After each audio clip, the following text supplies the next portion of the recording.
Hello, everyone, and welcome to another episode of Justin and the Food Entrepreneurs Podcast. I'm Justin Bizzarro. I'm your host. That's Bizzarro.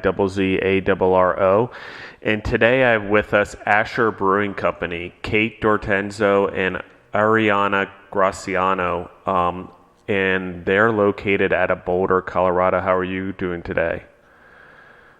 We're great. The sun's finally out, so that's exciting.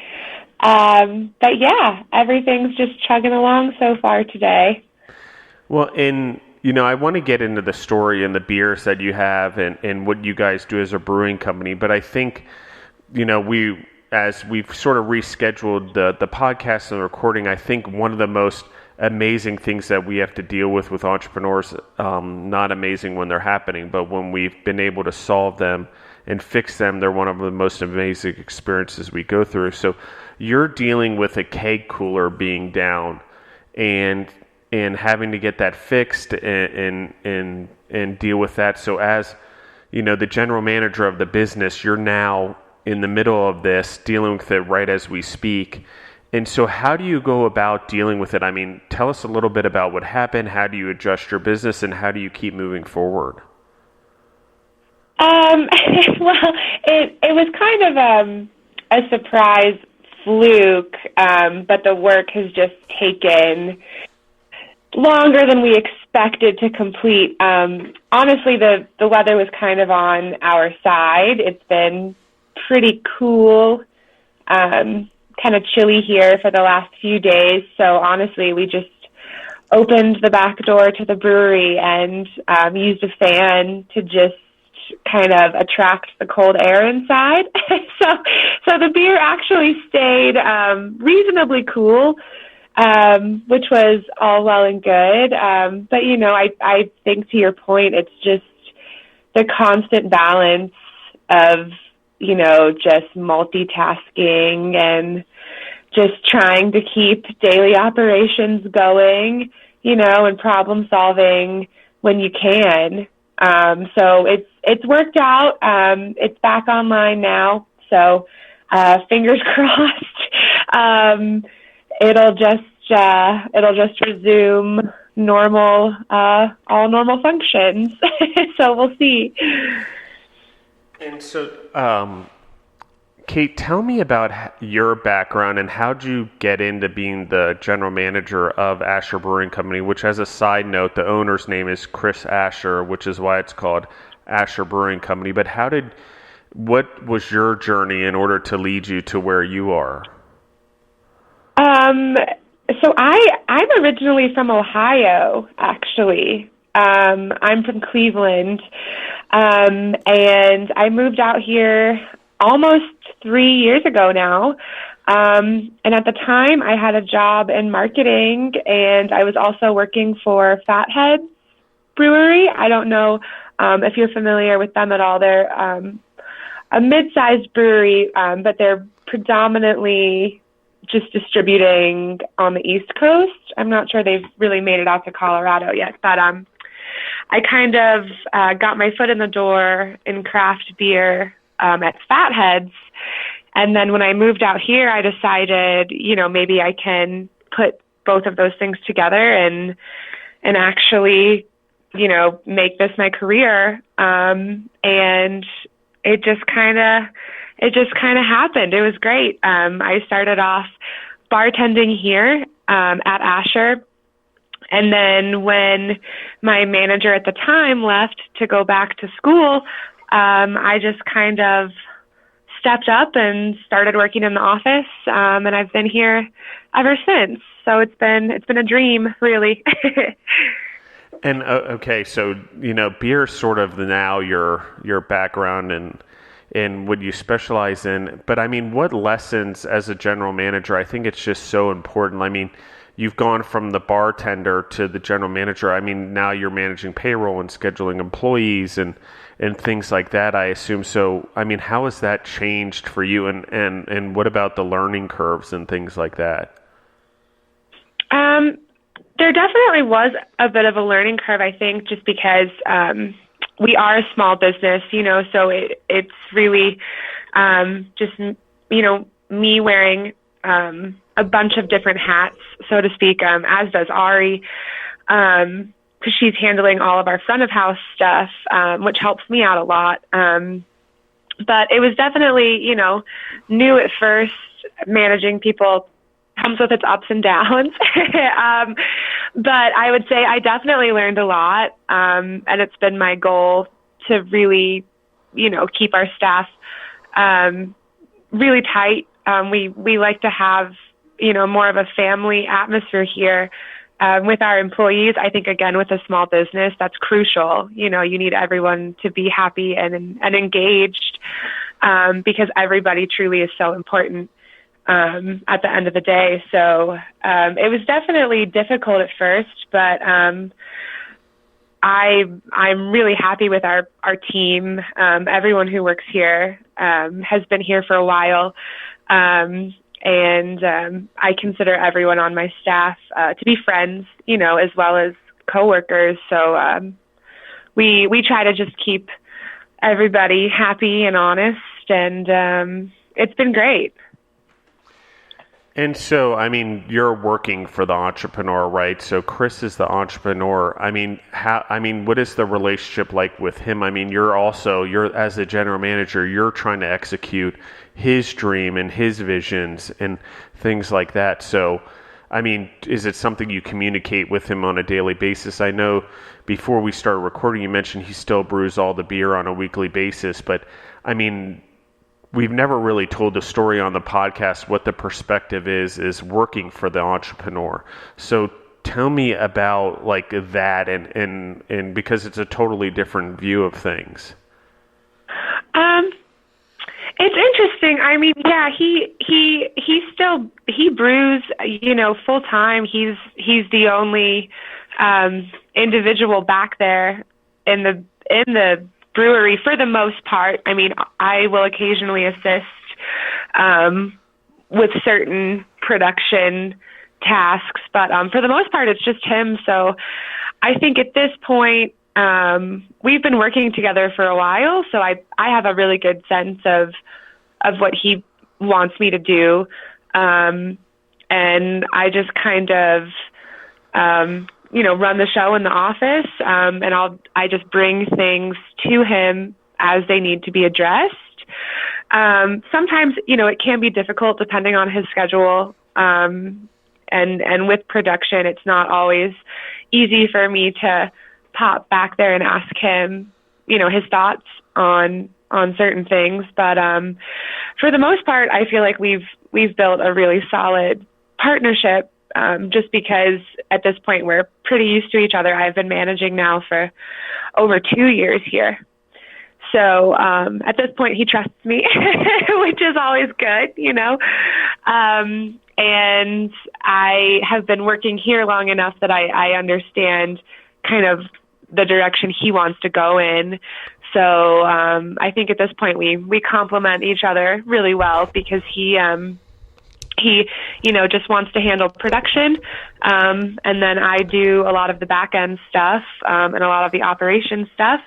And he's happy with that division of labor, really. So, it's just, I think sometimes we face probably challenges that a lot of small businesses do, as far as competing with, other breweries. There's a new brewery now on every street corner. So we're constantly trying to, just promote what we have going on that's special. But so far, he's stood the test of time. We're going on 10 years now, which is no easy feat. So, he knows what he's doing. That's for sure. Well, that's amazing. Actually, I didn't realize you guys were that old, and 10 years is an accomplishment, especially as a small business, for sure. Yeah. Oh, yeah. Totally. Just in the time that I've been here, we're actually in the same business park as Avery. And they're not small at all. And so, but just in the time that I've been here, I've seen 2 new breweries open up in Gun Barrel just in the time that I've been working at Asher. So, it's a saturated market. That's for sure. Yeah, it's kind of incredible. It's almost like in the two big booms, I think, going on in Colorado right now are marijuana dispensaries, obviously, and then also microbreweries such as yourself, because and not while they go hand in hand. It's just that there seems to be a boom in the industries here, and there seems to be enough beer, apparently, drinkers to go around for everyone, because I know down here in Littleton, Colorado, I mean, there's literally, one of the biggest ones, which is Breckenridge, which is right down the street from us, brewery, which I think they would be in Breckenridge, but they have a big location right here. But then we have all these microbreweries around us. I think there's 11 of them, 7 to 11 of them. I can't remember the number. I'm mixing it up in my head, but they're all surviving. And so you're right, there's this huge competition. And while there's competition, they almost all promote each other, because from what I've seen or people I've talked to, they seem to be either loyal to one, or they kind of bounce around all of them because they've become sort of these beer connoisseurs that want to try all the different microbreweries, and they sort of do these circuits and they try different beers every night and things like that. So it's interesting. I'm not sure if it's that way up in Boulder, but I do know that it's pretty easy now to get like a brewery license, if that's what you call it, and to start a brewery if you have the capital. And so, how do you differentiate yourself in that market? Is it you focus on the flavor of the beer? Well, for us, we definitely play the small business card. So we do, to your first point, we certainly do try to work alongside the other breweries that we are closest to, because I think you're stronger together, right? So certainly we try to support all of our other friends and neighbors here, but really what we have going on that's special, truly just in the state of Colorado, is that we are the only certified organic brewery in the entire state. So it's certainly a niche. And that's really the angle that we, push oftentimes is not only, are we brewing craft beer, but it's also totally organic. So, for all the folks out here who are really concerned with environmentalism and being sustainable, we fit right in.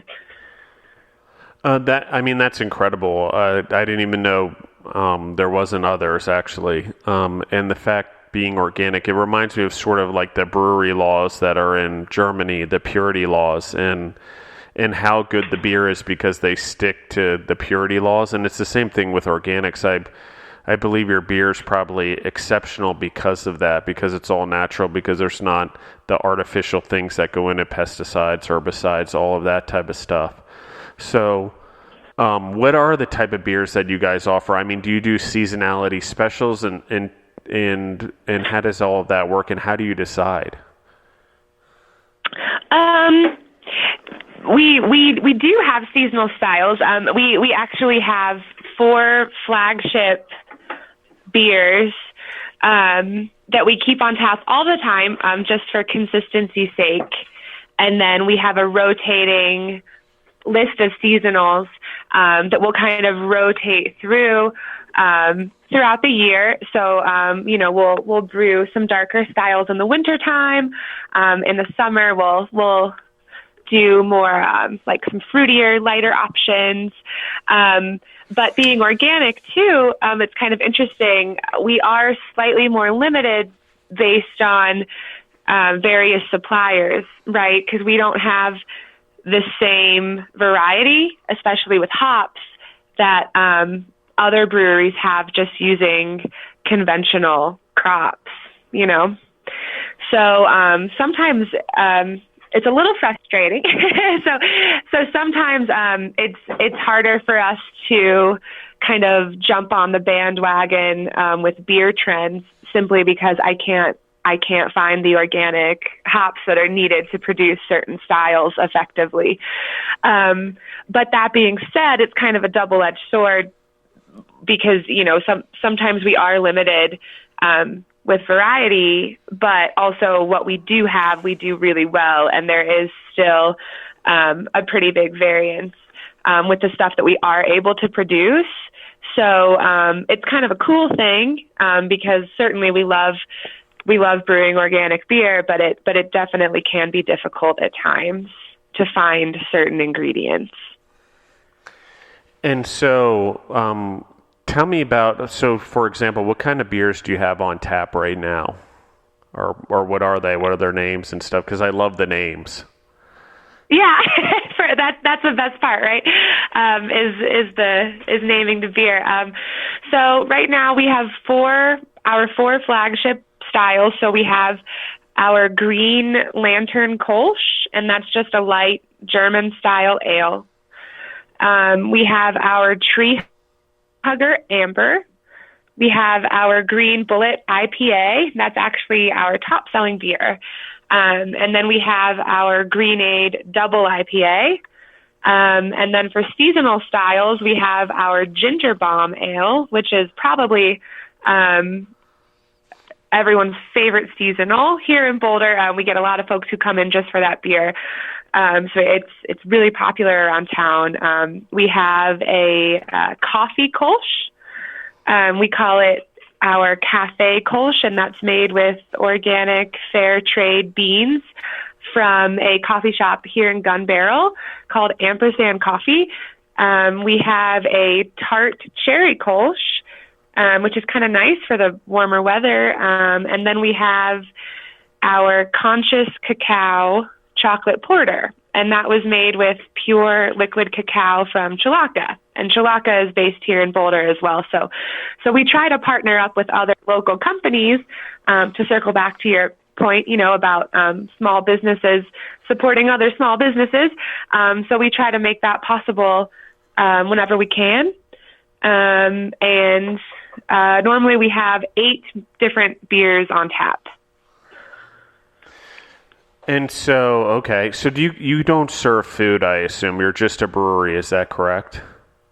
Correct. Sometimes for special events, we'll try and get food trucks here, but we do sell some snacks, and then since we don't have a food license, we're totally cool with folks bringing in food. So people order pizza, they get pizza delivered to the tap room all the time.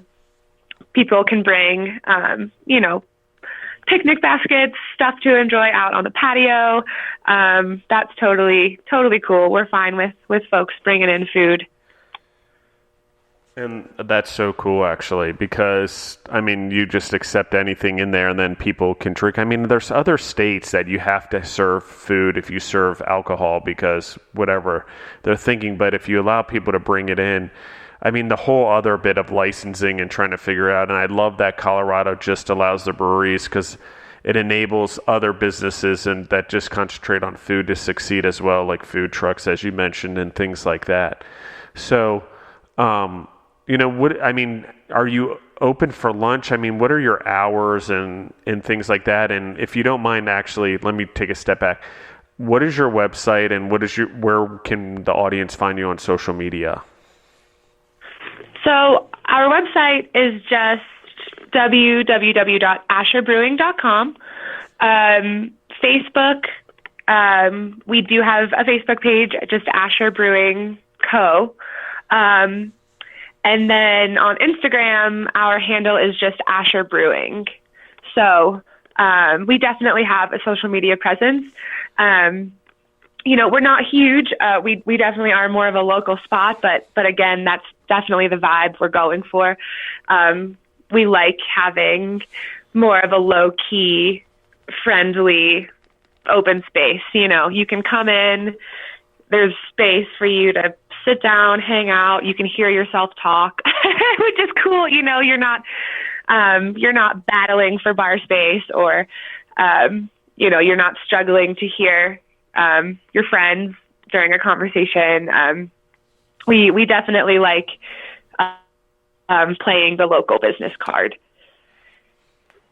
Yeah, I love that as well. I think it's just so important for people to understand that when they're coming to places like yours, that they're investing in the community as well. But I mean, I've got to imagine that I can't imagine why they wouldn't, in a place like Boulder, go out of their way for organic food, because clean food is so popular up there, and health food, and there's so many food businesses up there that are clean label and things like that, that I've got to imagine it drives quite a bit of traffic your way.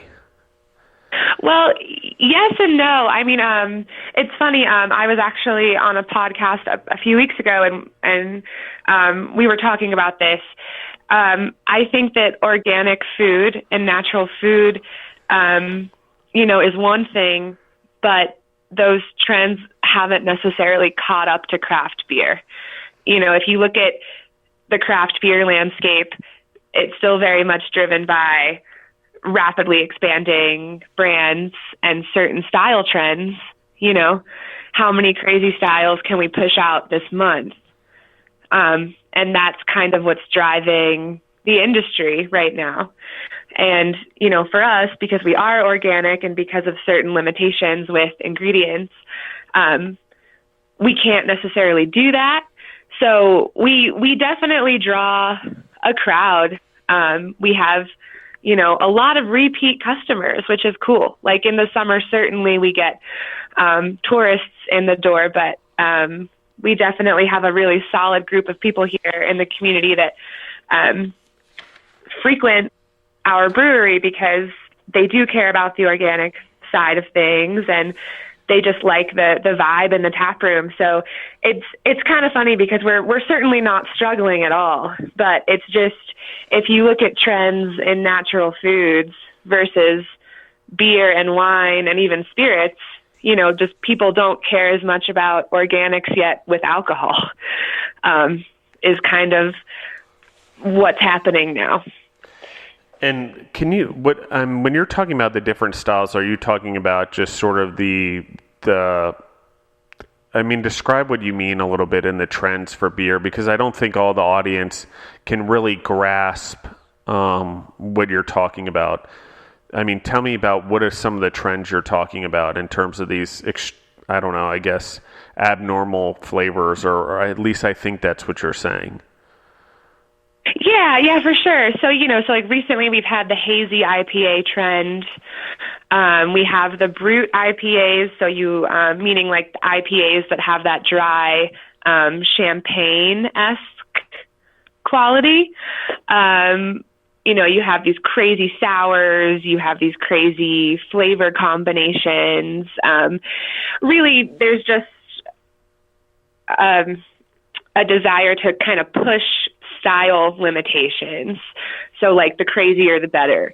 And I'm not by any means saying that's bad. I'm an avid craft beer drinker, so I drink a ton of beer that's not organic. You know what I mean? I think it's a cool thing to explore, pushing style limitations, but for us, it's just not as easy to do because we can only use certified organic stuff in the beer. So it's just a little bit harder for us to really push the envelope. And we do come out with interesting beers, but it's just we can't quite deliver a constant, evolving, crazy daisy chain of new stuff.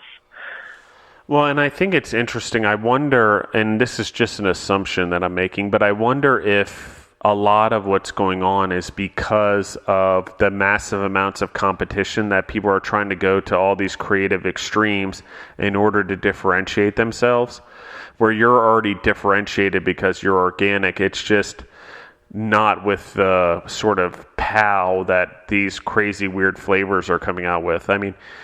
And it's kind of interesting because I am a person that likes variety and likes trying new things and all of that, but I also am conscious about what I'm putting into my body for the most part. So the organic thing does mean a lot to me. And I actually, I knew it once I reached out to you guys and have been familiar with it up in Boulder because Zoe, my stepdaughter, is up there in school. But I didn't even know there was an organic brewery in Colorado. And you being the only one sort of puts that all into perspective. And, why is someone not doing it? Because everyone wants to take the easier road so they can create all these crazy flavors. But you guys are taking the harder road. And what I want to do, especially on this podcast, is expose that like you're doing something different. You guys are actually the only organic brewery in all of Colorado. That's a big deal. And anyone who cares about that stuff or wants to be conscious of it, they should be aware of it. And so my question is this: can people only get your beer at the brewery?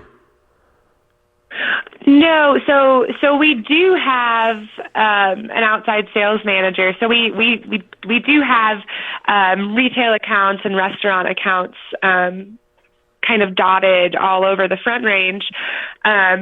So in Boulder, you can get our cans in liquor stores. We have a lot of restaurant tap accounts. So we are kind of out and about, but you can really only sample everything that we have to offer here at the tap room. Okay. So do you put beer both in kegs and in cans then, or in bottles, or how are all because that's so many different production lines. I'm just curious. I know. There's so many options. So right now, we predominantly just have kegs, simply because, to be honest, that's most sustainable, right? You buy the keg one time and you reuse it hundreds of times in its lifetime. So as far as sustainability goes, we really just focus on delivering everything in kegs, but we do can two of our styles right now. We can the Green Bullet IPA and the Tree Hugger Amber, and then sometime in June, we are actually going to start canning our Green Lantern Kolsch, which will be perfect for the summertime. But aside from those two, soon to be three can options, it's mostly kegs. And I love that. So if I'm just who I am, Justin Bizzarro, and I'm throwing a party at my house, I can just go in there and I can rent a keg from you guys in a tap and then put a deposit down and all that. Or do I have to be a business to do that? Nope, you can totally buy a keg. We have a lot of people who come in. They're either throwing a party, it could be a wedding, or maybe you have your own kegerator set up at home. We have a lot of folks who like to come in and buy kegs.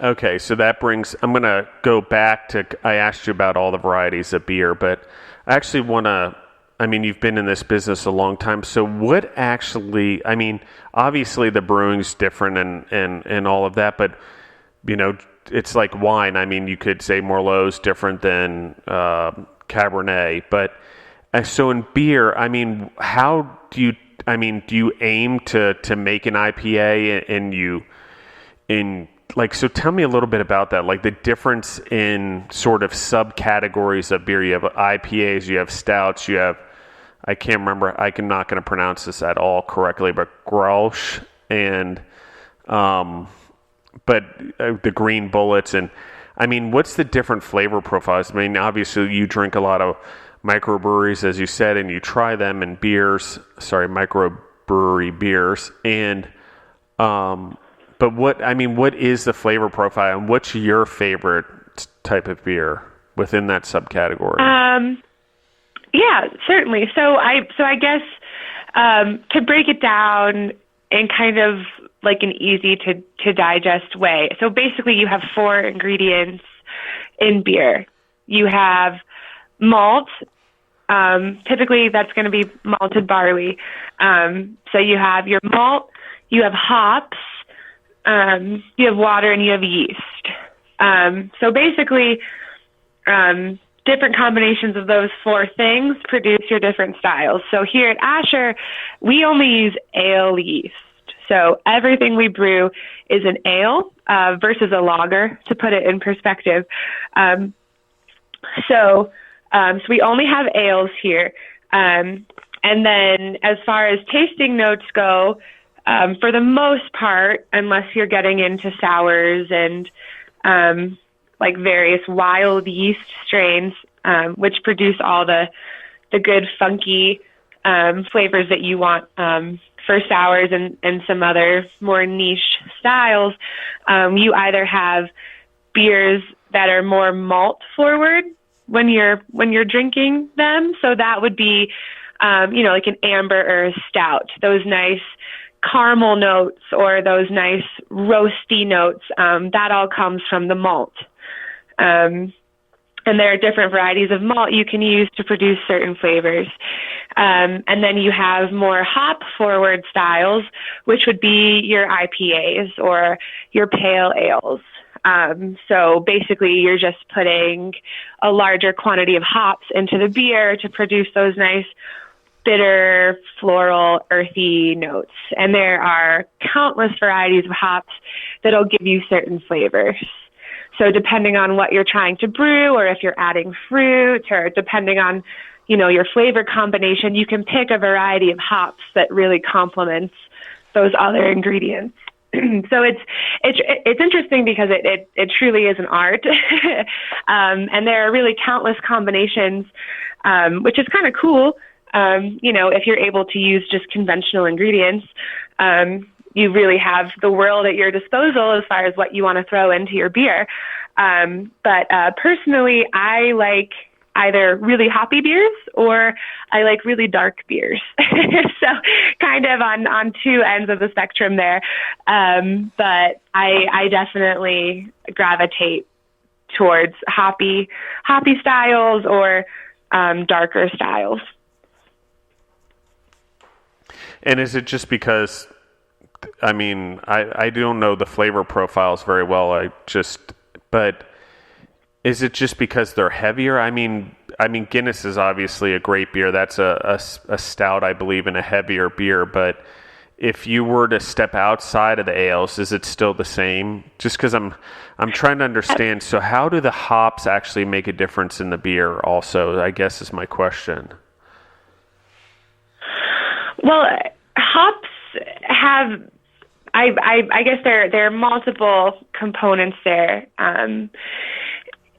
with hops, but essentially hops have a couple different types of acids. And when those acids are activated in the brewing process, you get those bitter flavors. So depending on where you add the hops in the brewing process, you're going to get a different level of aroma or bitterness or flavor,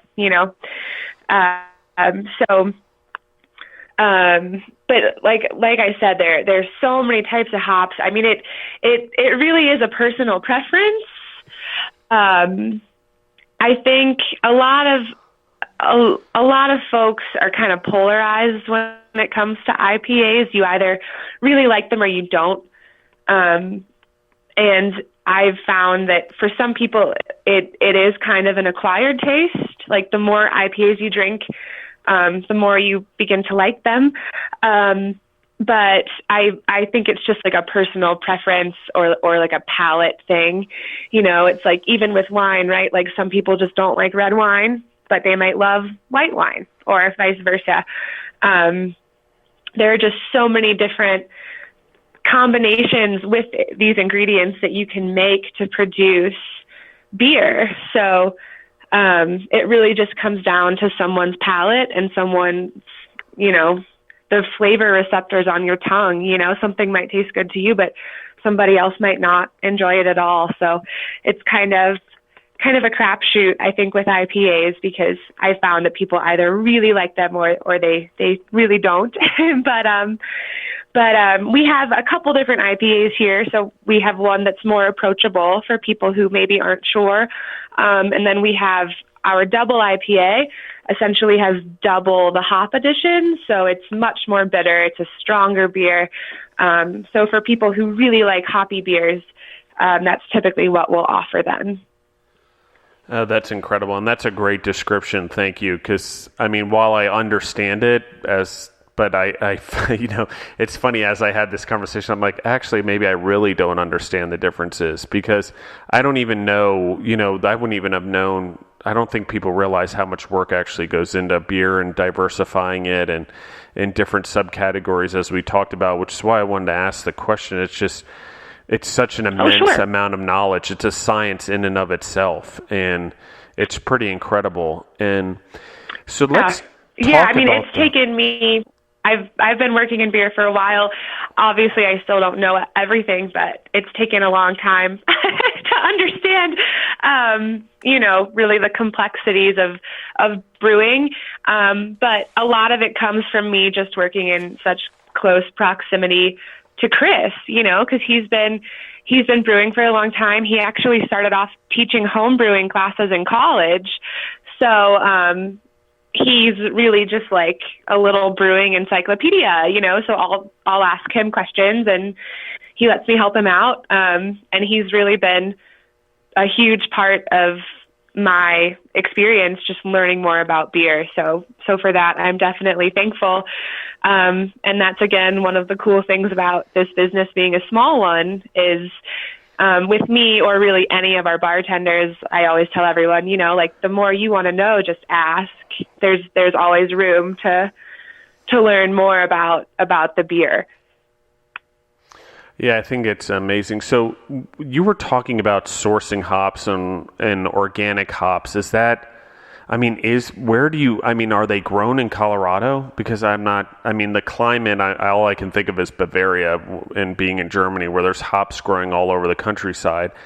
But so... Mm-hmm. Yeah, so there are smaller hop suppliers here, but there aren't a ton of certified organic farms. There are some who grow organic, but unless they're certified, we still can't buy that product. So we right now buy most of our hops from various suppliers up in the Pacific Northwest. In the United States, Yakima Valley is the biggest hop growing region here. So I think that's pretty common for probably most breweries in the United States. A lot of our hops come from Washington, in that Yakima Valley area. Although I do know of there are a couple suppliers in Montana. They're kind of dotted around, but for us, it's just there's significantly fewer, so many fewer or organic suppliers. It's just we would love to source locally. That would be the dream, but it's just unfortunately due to supply and demand, right? It's just not possible yet because 99% of breweries don't want organic hops because the variety is just not there. So hopefully the demand will just keep growing. But for now, we get most of our hops from the Pacific Northwest. And gosh, there seems like such an opportunity there for an entrepreneurial farmer to do different varieties of organic hops, number one, and then any of the other ingredients that are needed for beer or diversifying beer. And with the organic trends going on and people wanting cleaner palates, I'm still in shock there's only one in Colorado, which is just, but I guess, I'm sorry, go ahead. Oh no, I was just agreeing. I was just saying, I know it's crazy. I'm just like, and it's, it blows my mind actually. And I'm really trying to wrap my head around this. So while there's a heavily competitive environment, there's not the same natural things we demand in our food is not actually happening in beer. Obviously you guys have your certification, which is important. You're going to keep that, but you're one of the only ones. You're like the pioneer of it in the state of Colorado. And I'm just blown away that in the state of Colorado, where people live this healthier lifestyle and are outdoors all the time and watch what they eat and clean labels and all that, and being in food, it's it's like California in some ways, but that people aren't like, I demand that type of beer, and it's just. And I wonder if it's coming, but I also am like, there's got to be someone out there that can grow the products that you need for your beer organically somewhere, even if it's indoors in aquaponics or hydroponics, which we have plenty of in this state, growing marijuana. Someone can use those same techniques to grow the things that you need.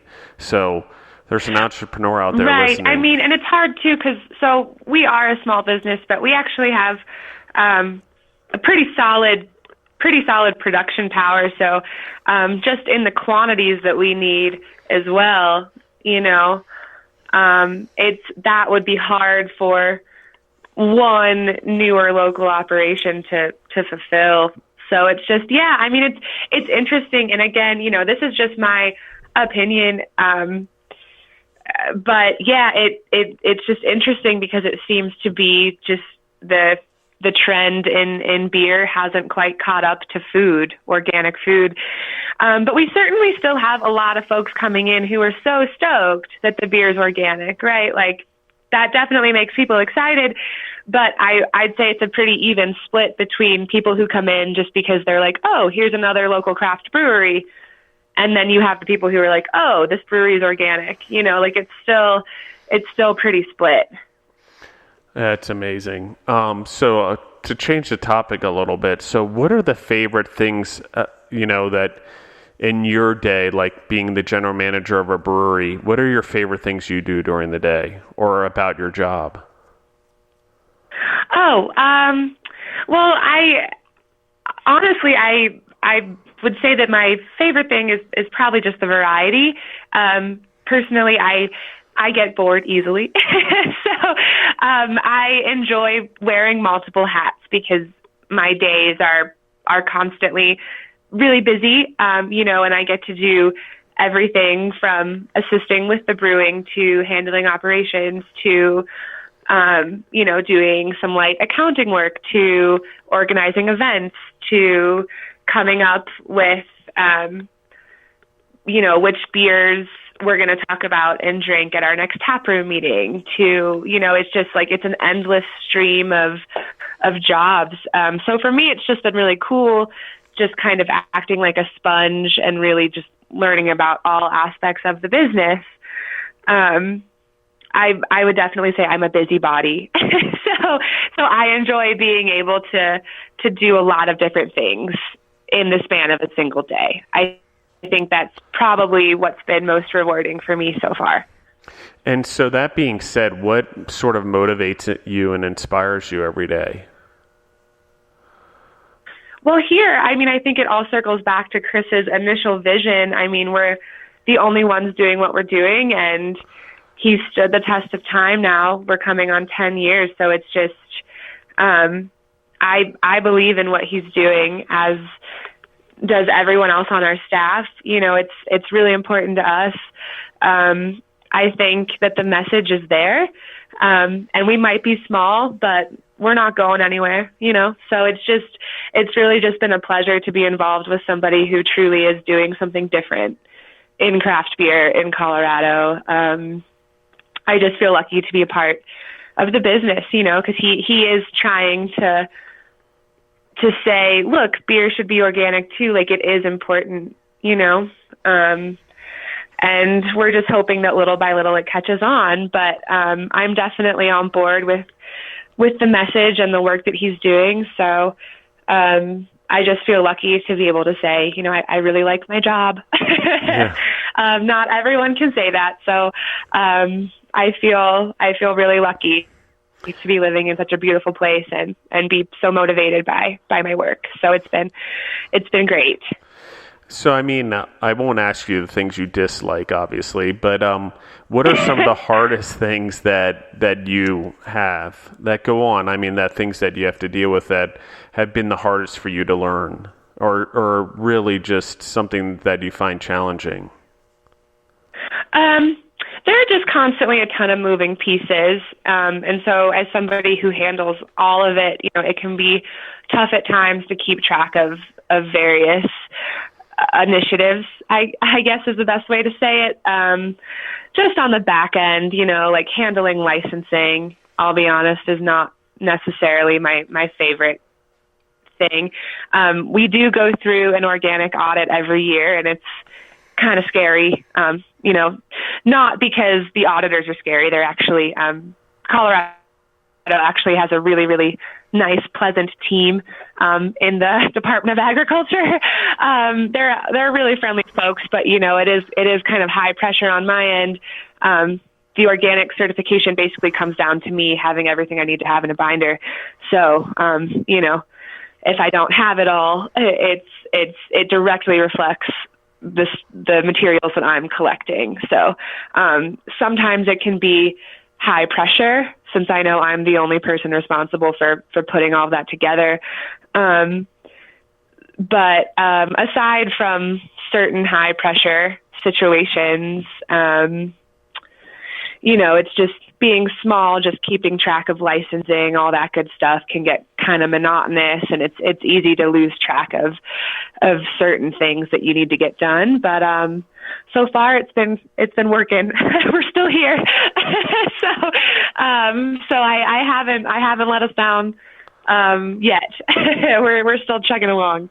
Well, and you guys, just to compliment you, you guys have been extremely responsive as a business. I reached out over social media. I knew of you guys, and obviously one of the reasons I asked you guys, because you are unique as a business, and I think that Chris's vision of the brewery and what he's doing, I didn't know it was 10 years now, but he's obviously envisioned this a long time ago, and it's such a niche. I do believe that being organic and staying true to it, and I'm hoping through this podcast, like, more people hear what's going on here, because I think it is important. I think it is important that the same way we want it in food, like I said before, it's in our beer also, and in our wine, and in things, because being in the food and knowing agriculture and all the things that I know, being a food and beverage entrepreneur in my lifestyle and sustainability and all that, and through my businesses, I'm like, wow, this is important for the health of human beings, and being in health food and all the things that I'm in. People be like, well, isn't beer just bad, period? Well, it's not really. In alcohol, there's a lot of pluses to it, and there's a lot of pluses to having organic alcohol like you guys are doing, and purities, just like in Germany, and health benefits to it, where we're going to drink a beer. Okay, so you're going to drink a beer no matter what, but if it can be organic, it's obviously all the better. So I think there's a lot to that, and as human beings, we process whatever was processed through the plants or the animals. So I love what you guys are doing, really. So I think it's awesome. What is your favorite beer on tap that you guys have? If you could drink one beer every day, what would it be? Okay, if you put it that way, I was going to say it's a toss-up, but now that I'm thinking about it, if I had to have one of our beers every day, it would definitely be the Cafe Kolsch, our coffee Kolsch. It's such a good beer. Essentially, it has cold brew coffee in it, but it's still this really beautiful light golden color. So it's still a really light beer, but it has all of those nice coffee roasty notes that you'd expect drinking a cup of coffee. And it is caffeinated, so it's the perfect beer for really any occasion, I think. And it's done really well. People really love it. So it originally was just supposed to be a one-off, but it became so popular that we've continued brewing it. And it brings me one question, but does it taste like coffee? Yeah. So that's pretty amazing. So you're also having to source. Is it actually coffee that makes it the flavor? This is where I'm like, it's like wine. You may not use those flavors, but you get those flavors out of it. So is beer you're actually putting the flavor in there? Yeah. So we brew the beer. The style at its base is really just our flagship Green Lantern Kolsch. But then we make actual cold brew coffee with organic fair trade beans. So it's real coffee. It's not a syrup. It's not a flavor extract. It's just coffee. And we just throw it in the beer. But it produces this really lovely flavor combination. And it's one of our most popular seasonals. So I love that beer. I could drink it all the time. I don't, obviously, but I could. So I'm always stoked to tell people about that one because, like I was saying, even though we don't necessarily come up with crazy stuff all the time, for us, that one was kind of special. And I think it's definitely unique. I've never had a beer like it before. And when I have had similar beers, ours is better by far. And obviously I'm biased, but even thinking about it in a more objective way, our coffee kolsch is the best coffee kolsch I've ever tried. So I didn't even realize there was a whole subcategory of it, but I mean, so you've obviously tried other ones. Are you a coffee drinker also? Is it like two of your favorite things have come together and become this powerhouse? Basically, yes. I try not to drink too much coffee. It's a slippery slope out there with caffeine. But yeah, I mean, I love coffee, especially cold brew coffee and iced coffee. I prefer iced beverages as opposed to hot. So for me, it's great because I definitely am a cold brew coffee drinker. So to have it in beer form is just like a bonus. Yeah, you're getting best of both worlds there. And so what are some of the other seasonal brews that you guys do, beers? I mean, because you mentioned the seasonality. So do you do a special one for Thanksgiving and Christmas? Is it that way, or is it seasonal in the sense that it depends on what organic products are out there? It's a combination of both. Typically, for warmer weather, people typically want lighter beers. So I guess the word seasonal in this sense literally corresponds to the fall, winter, summer, spring kind of a thing. Because when it's warm outside, people don't want to drink a super heavy, dark beer generally, So we try to roll out our stout once a year in the fall, and then that batch will carry us through all winter. Right now, we do have a porter on, the chocolate porter, but it is lighter. It's not super heavy, so even though it is warming up outside, it's still really pleasant to drink. If you're sitting in the sunshine, you won't feel like you just ate a piece of chocolate cake kind of a deal. We try to come up with some fruitier options in the summertime. We've done a wheat before that was brewed with oranges and limes. So that's a really great summer seasonal. We have a tart cherry kolsch on right now. So that's a really good one for the summertime too. So we just kind of take a look at what's available as far as organic produce goes. And then we'll kind of go from there, thinking about, what do people want to drink this time of year? What do we have available? What have we brewed before? What could we change? That kind of mentality. And so all of that being said, what's your most successful beer in terms of sales? The Green Bullet IPA, for sure. Oh, really? So that's why it's in the can then as well. It's not only kegged, it's in a can because the popularity?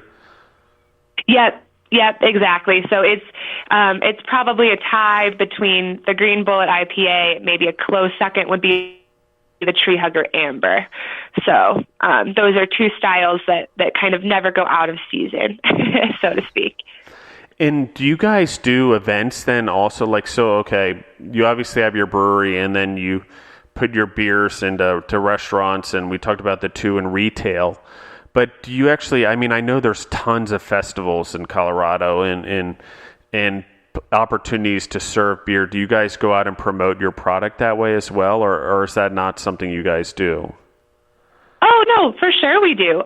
We actually just did our first festival of the season last week. We were at the Boulder Theater, and we did the annual Microbreweries for the Environment event. So we do beer festivals in Boulder, Denver.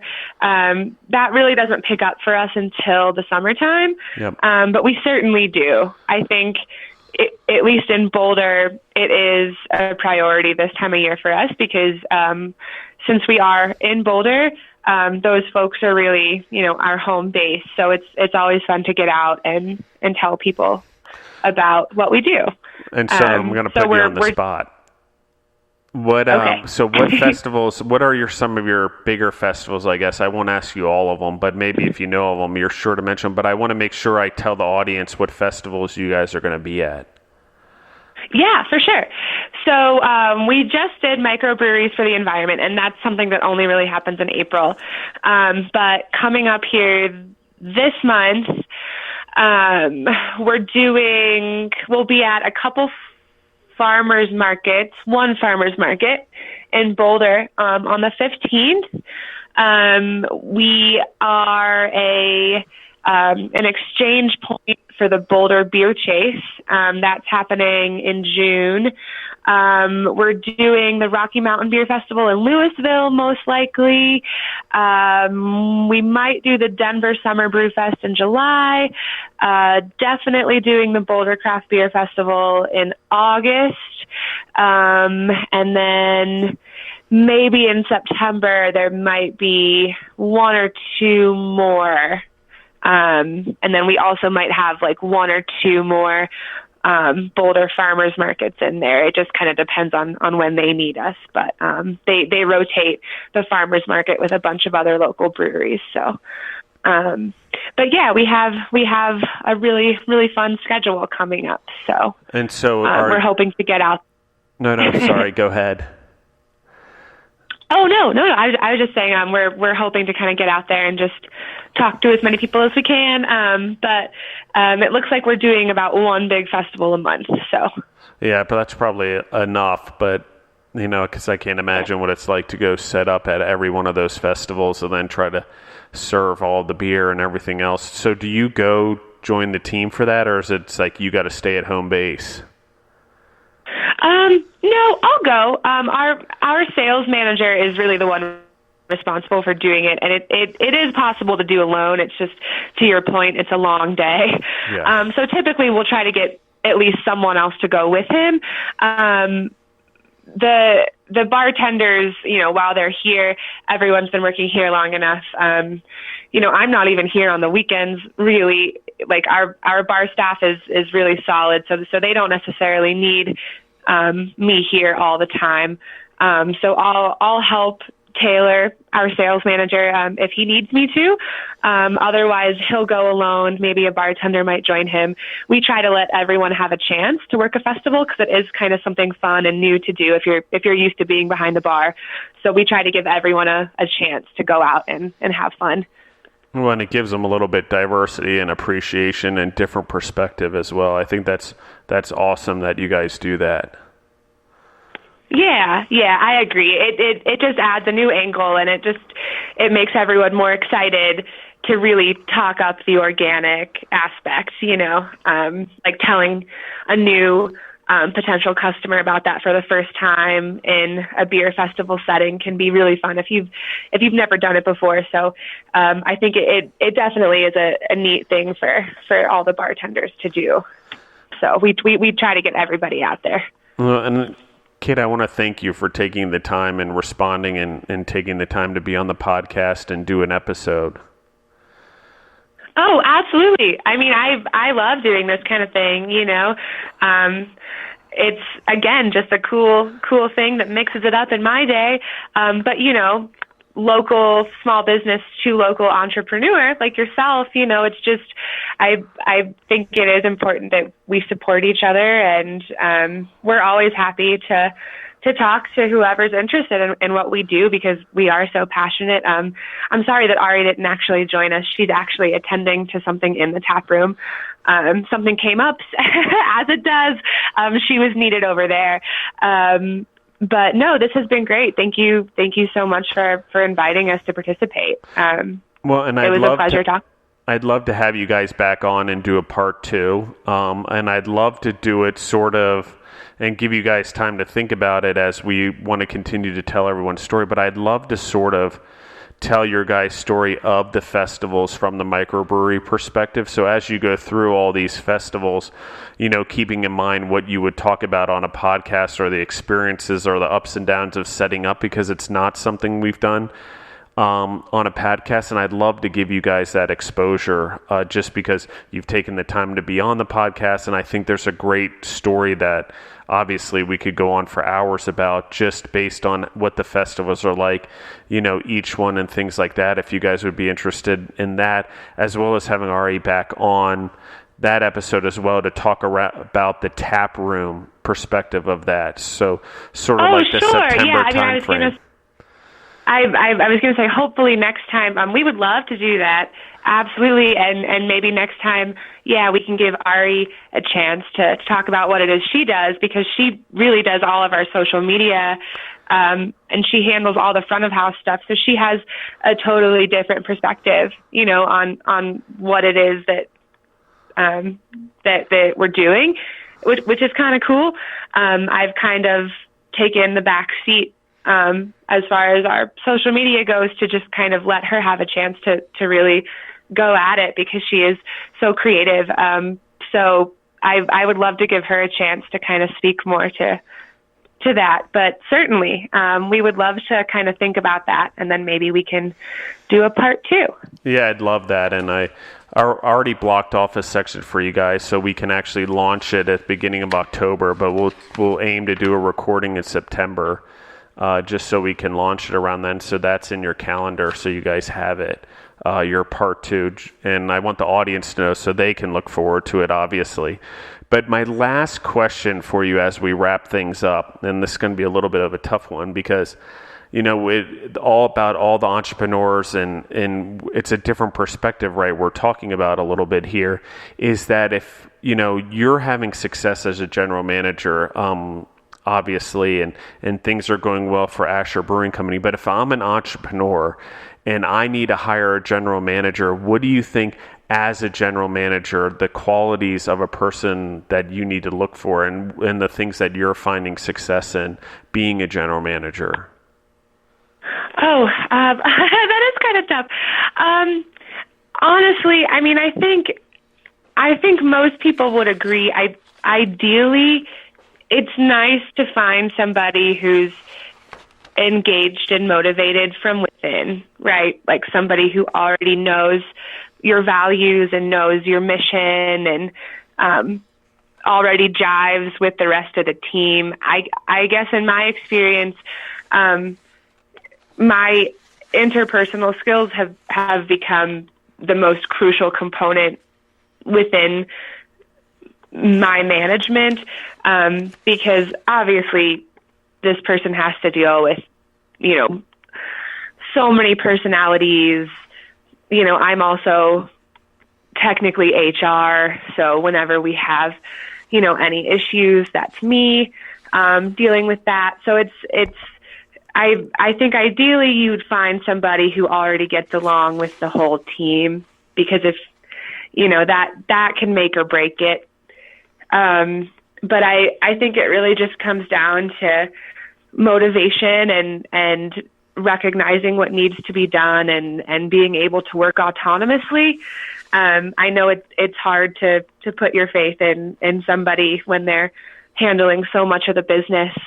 But just finding somebody who's kind of a go-getter. And I found, even like in all aspects of hiring, that's the hardest thing to find.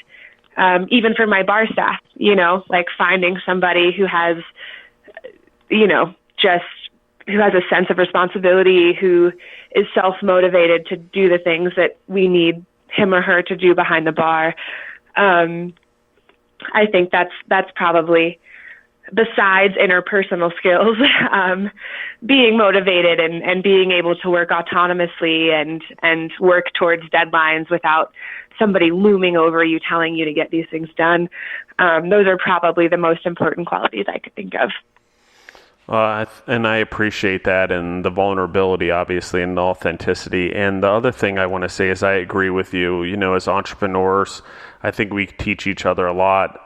We help each other a lot. And even in healthy competition, we learn from each other. And there's friendships amongst all of it to help promote each other, especially when you're in the same industries or complementary industries. So, I can't tell you how much I appreciate you guys taking the time and rescheduling. And I know you're in the middle of your keg cooler fiasco, but it's okay. You were great, and I thank you guys. And I encourage anyone who's listening in that's in Colorado, take a drive up, try Asher Brewing Company, try their organic beer. There is a difference, and I want people to try it. So. Please go ahead and do that and reach out to them and follow them on social media as well, because I love what you guys are doing on social media as well. And that's one of the other reasons I wanted you guys on the podcast. I think you're starting to gain some momentum, and the exposure to the organic brewing is pretty amazing. So I don't think people realize. And like I said before, you know, that's all Ari. I mean, she has a little film camera that she comes in and works magic with. So thank you again for having us. I would love to get her really on the part too, because I think she adds so much to the business, you know. And again, she's, you know, one of my co-managers, so it's been a pleasure to work with her and see her kind of grow and take on the responsibilities that she now has. So I would love to get her on here next time too, because she really does a lot for us. So. Absolutely. And everyone in the audience, thank you guys for listening in. If you want to reach out to me, it's justin@thefoodentrepreneurs.com. That's my email address. And you can find us on Facebook and Instagram at Justin and the Food Entrepreneurs. Thank you everyone for listening in. Please share what we're doing here. Share the stories. Share these entrepreneur stories. And help them out. Go visit, support small business, local businesses, because it's important. And in this case, support organic brewing, because I think it's a pretty cool thing that's going on here. And while there's a lot of other cool things going on in brewing companies as well, I think the organic thing is unique and something that everyone should try. So thank you everyone for listening in, and have a great day.